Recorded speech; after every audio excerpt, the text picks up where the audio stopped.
Old Ghosts by A.J. McKenna. It is Jim Brennan's birthday.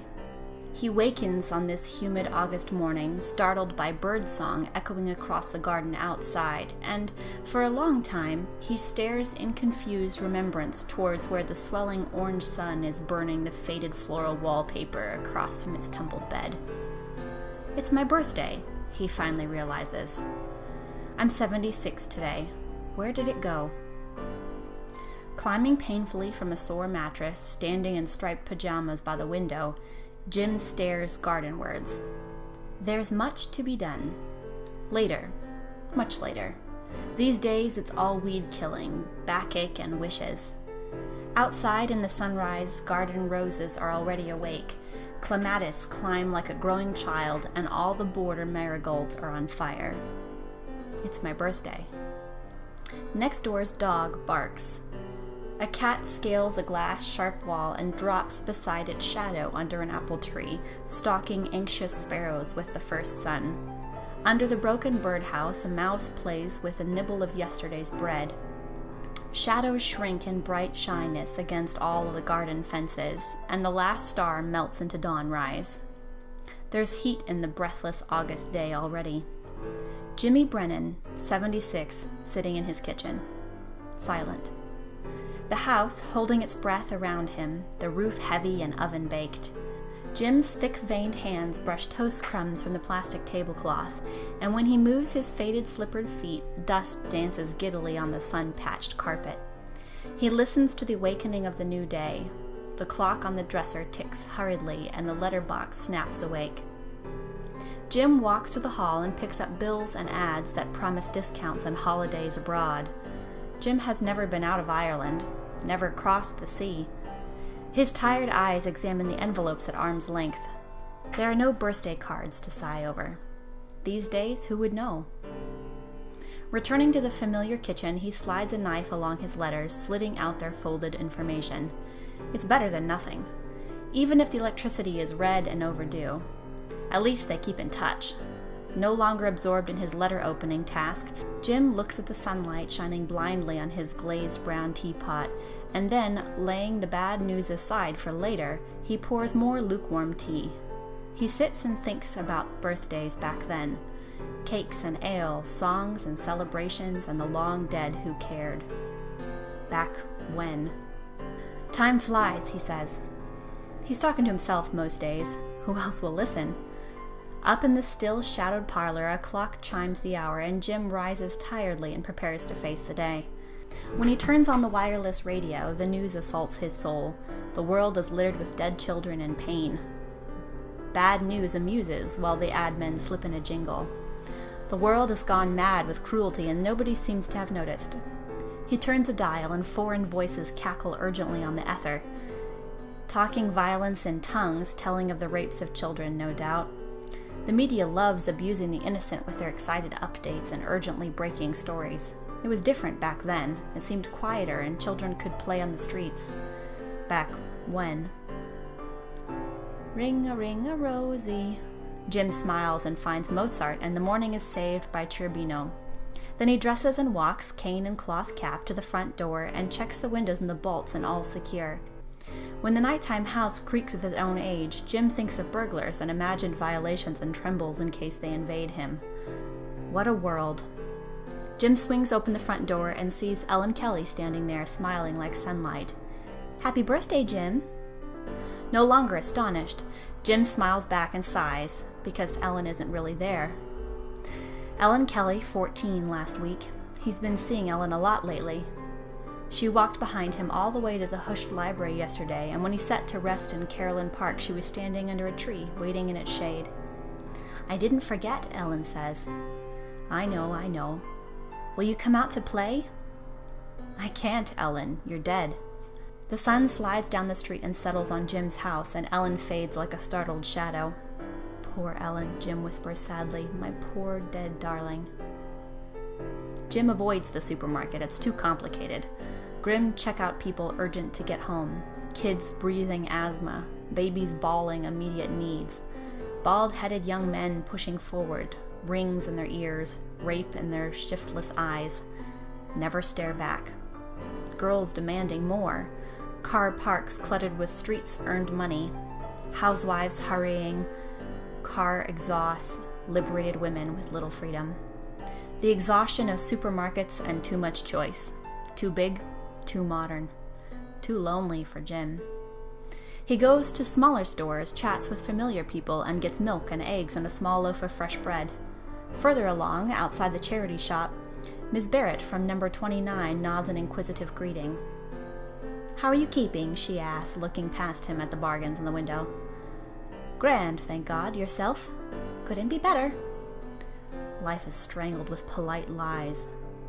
Jim walks home through the heating streets toward Sanctuary at 76. In his armchair in the parlor, looking out on the road, hearing the parlor's 10-time chime and the long day stretching ahead like a dreadful eternity. The terror of 10 a.m. Nothing to do, and outside, bright girls hurry through the morning, sun on their heads, time on their hands. Feet clattering, black tight skirts just short of sin, making promises. I'm glad I'm not young anymore. Jim despises this time of day. Already too hot for the garden, and nothing to fill the mind until making something at lunchtime. Light sustenance for the long afternoon lengthening drearily ahead like an empty road going nowhere. Jim tries to read, but even in glasses, the words are a blur. "Ellen," he whispers, and her name rings in his head like a tolling bell. "Ellen Kelly. Kelly Ellen. Kellen Nellie." Jim plays with her, his eyes close. He becomes delirious with dreaming and hears distinctly the brass handle under the bassoed letterbox clattering once. Jim shuffles down the hall, and when he cautiously opens the wide door, Ellen is there, 15 and lovely, framed in the sun like a miracle. Ellen Kelly, budding with womanhood and child-fresh happiness. "Will you not come out to play, Jim?" From behind, a different ghost in the dark hallway, Jim's mother, smiling. "He's got to do some shopping for me, Ellen dear." Jim, 16, between women. Enter Ellen's, adolescently happy. "Well, I'll come along with you then." Ellen, always agreeable. "We'll go to the shops together, if that's all right." Mother agrees, loving neighbor Ellen like the daughter her gray age longs for. "Of course it's all right with me, darling." Jim and Ellen walking down the path with Mama at the door, waving like a mother, waiting until they are beyond the gate, forever worrying about crossing roads and unsuspected illnesses. Tuberculosis, pneumonia, polio, measles, mumps, you name it. Young people often died back then. Jim and Ellen, heads tilted, magnetic affection drawing them closer, talking, laughing, a pair apart from the others. In love. Ellen's raven hair curling around her tiny elfin ears. Ellen, quiet and reliable as the moon. "Will you love me forever?" Jim asks. "Forever and ever," Ellen assures, squeezing his hand. On the way back, they cut short through the August woods. A long shortcut. Still talking, their words tumbling like thistledown on the hot butterflied silence. In the deep green, they settle in shade and kiss among fern leaves, innocently. They kissed like that for years. Life, a summer holiday until 17. Then, Jim goes to Cork with his father, a business trip. Magnificent Cork and boat bobbing, cathedraled Cobb, and then the Metropole Hall Hotel. Swanky. Dinner and desserts. Black ties, brown cigars, gin and tonic with a twist of lemon.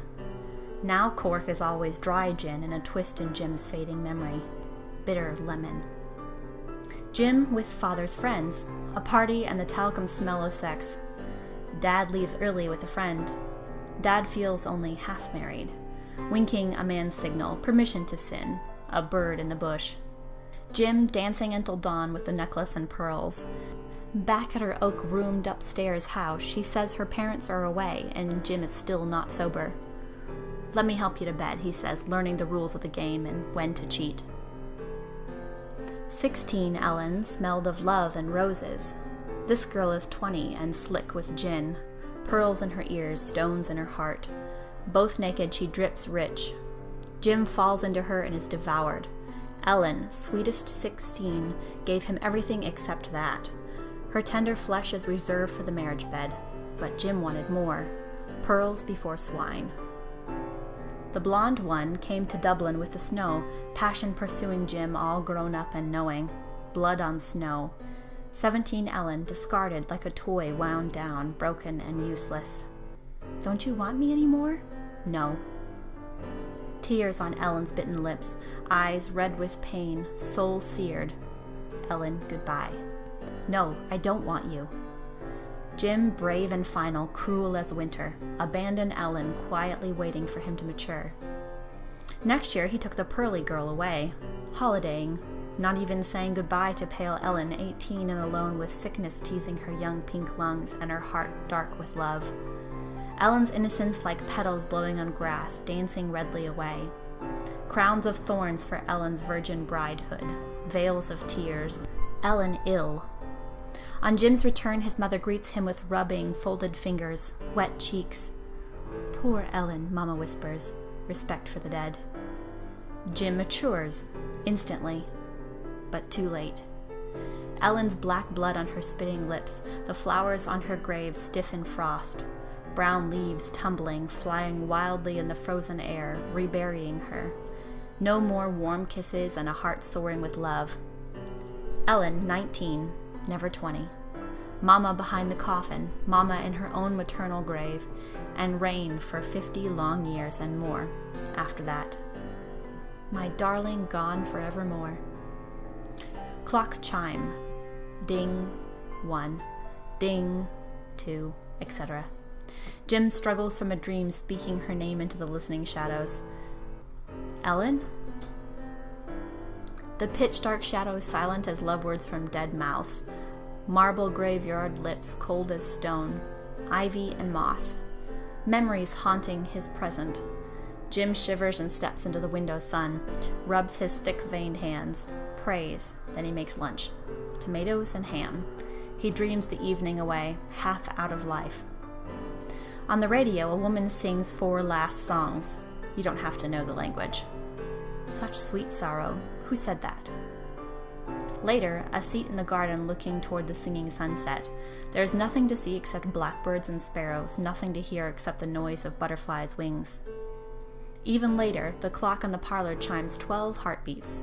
Night comes hot and bothered. Climbing into an empty bed, Jim turns off the side light and watches the shadows huddling against the floral wallpaper. Stars look in at his graying face. A hot August moon in the open window. Soft as silence, quiet as apple blossoms falling, gentle as Ellen's dimpled smile. Ellen's same sad smile standing there by his bed. Faithful Ellen, waiting. Do you want me now? Yes, dear sweet God, yes. He says, I can play now, Ellen, if you like. I'm finally, properly dead. I'm glad. I've been waiting for such a long time. Jim, rising from his bed, leaving his 76 years between the laundered sheets, soaring through the moonlight with Ellen in his arms, the pair of them shooting like comets into eternity while the clock in the parlor stops. Forever and ever.